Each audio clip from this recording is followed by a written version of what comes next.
čiščenje mizic uporabljamo probiotična čistila.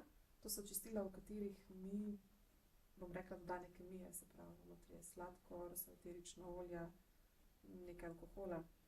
Tako da tudi ostanki na mizi ne škodujejo najmlajšim otrokom, ki si prste vtikajo v usta in vse poližejo. Tudi sam odpadek je nestrupen, se pravi, čistilo ostane, lahko z njim zalijemo rože.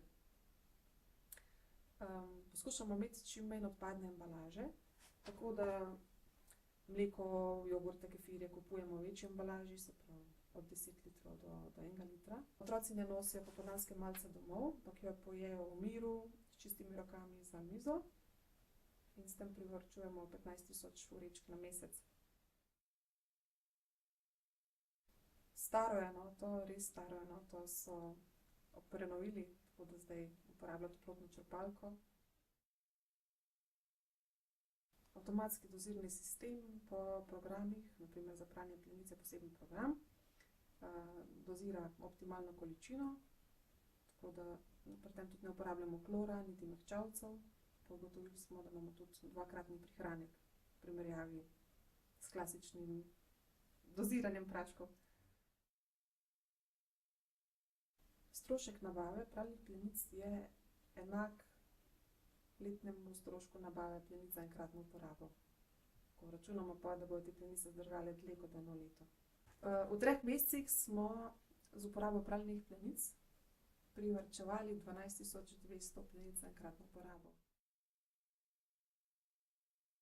Na začetku projekta smo pričakovali, da bo več težav zaradi same spremembe strani staršev, strani vzgojiteljic, ampak zdaj, odkar imamo polno število plenic v skupinah, vidimo, da so starši lepo sprejeli. Edino, kar nas je presenetilo, je to, da so začeli nositi zdravniška potrdila, da naj otroci ne nosijo teh plenic, ampak tiste za enkratno uporabo. To nas je malo presenetilo. Je pa to le nekaj otrok.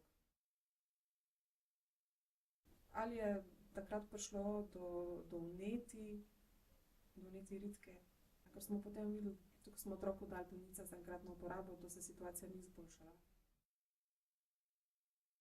Vzgojiteljice opažajo, da je manj vnetih ritk, tudi zaradi tega porabimo manj hladilnih mazil. Slišali smo celo, da se je ena punčka že odvadila, je zelo zgodnja starost, tako da težko rečemo, da je to zaradi pralnih plenic.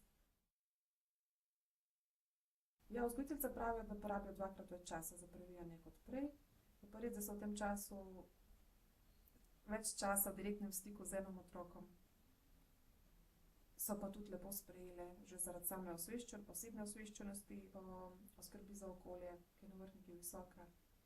Tako da, ko se pogovarjam z njimi, same rečejo, glej, kaj smo naredile.